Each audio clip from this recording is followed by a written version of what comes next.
மேலும் அல்லாஹ்வின் தூதர் நபி ஸல்லல்லாஹு அலைஹி வஸல்லம் அவர்கள் சொன்ன செய்தி இப்னு மாஜாவிலே ஆங்கில மொழியாக்கத்திலே 4085வது ஹதீஸாக, ஒரே இரவிலே அல்லாஹ் அவருக்கு ஆட்சி செய்வதில் தகுதியானவராக ஆக்கிவிடுவான் என்று நபிகள் நாயகம் ஸல்லல்லாஹு அலைஹி வஸல்லம் அவர்கள் கூறிய இந்த செய்தி இப்னு மாஜாவிலும் மேலும் அகமதிலும் பதிவு செய்யப்பட்டுள்ளது. மஹதி அலைஹி வஸல்லம் அவர்கள் விருப்பமில்லாமல் மக்களால் அவர்கள் தலைவராக தேர்ந்தெடுக்கப்படுவார்.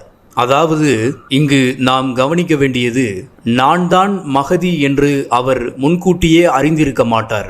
நான் தான் ஆட்சிக்கு தகுதியானவர் என்றோ கிலாஃபத் என கூறியது என்றோ அவர் வாதிட மாட்டார். ஆட்சி பொறுப்பை வெறுப்பவராக இருப்பார். மக்கள் தாமாக முன்வந்து அவர்களிடம் பையச் செய்வார்கள். ஆட்சி செய்வதற்கு தகுதியானவராக அல்லாஹ் அவரை ஒரே இரவில் ஆக்கிவிடுவான்.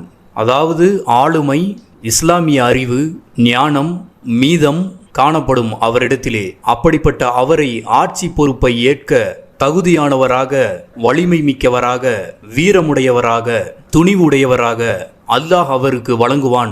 அப்போது மக்கள் எல்லாம் நீங்கள்தான் இந்த ஆட்சிக்கு வரவேண்டிய தகுதியான ஆள் என்று மஹதி அலைஹிஸ்ஸலாம் அவர்களை பார்த்து சொல்லுவார்கள். பயத்தை எடுத்துக் கொள்வார்கள். நீங்கள்தான் எங்களுக்கு தலைவராக இருக்க வேண்டும் என்று சொல்லுவார்கள். இந்த ஹதீஸ் இப்னு மாஜாவிலே 4805வது ஹதீஸாகவும் அகமதிலும் விரிவாக சொல்லப்பட்டுள்ளது இந்த செய்தி. மேலும் மஹதி அலைஹி வஸல்லம் அவர்கள் ஃபாத்திமா ரலியல்லாஹு அன்ஹு அவர்களின் பிள்ளைகளில் உள்ளவரும் எனது குடும்பத்தையும் சேர்ந்தவராவார் என நபிகள் நாயகம் ஸல்லல்லாஹு அலைஹி வஸல்லம் அவர்கள் கூறிய செய்தி உம்மு சலைமா ரலியல்லாஹு அன்ஹு அவர்கள் அறிவிக்கின்றார்கள். அபுதாவுதிலே ஆங்கில மொழியாக்கத்திலே 4284வது ஹதீஸாக இடம்பெறுகின்றது. மேலும் முஸரத் இப்னு அபி உசாமா என்ற நபிமொழி தொகுப்பிலே ஈசா அலைஹி வஸல்லம் அவர்கள் இறங்கும் போது மோமின்களின் தலைவரான மஹதி அலைஹி வஸல்லம் அவர்கள் ஈசா அலைஹி வஸல்லம் அவர்களிடம் எங்களுக்கு தொழுகை நடத்துங்கள் என கூறுவார்கள். அதற்கு அவர்கள் மறுத்துவிட்டு, இல்லை, சிலருக்கு தலைவராக இருப்பது அல்லாஹ் இந்த உம்மத்திற்கு செய்த கண்ணியமாகும் என கூறி விலகிக் கொள்வார்கள் ஈசா அலைஹி வஸல்லம் அவர்கள். ஈசா அலைஹி வஸல்லம் அவர்களின் வருகைக்கு பின்பாக ஜமாத்தாக தொழுகை நடக்கும்.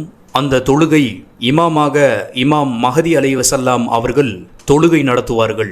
இந்த ஹதீஸ் புகாரிலும் மற்றும் முஸ்லிம் என்ற நபிமொழி தொகுப்பிலும் 244வது ஹதீஸாக இடம்பெறுகின்றது.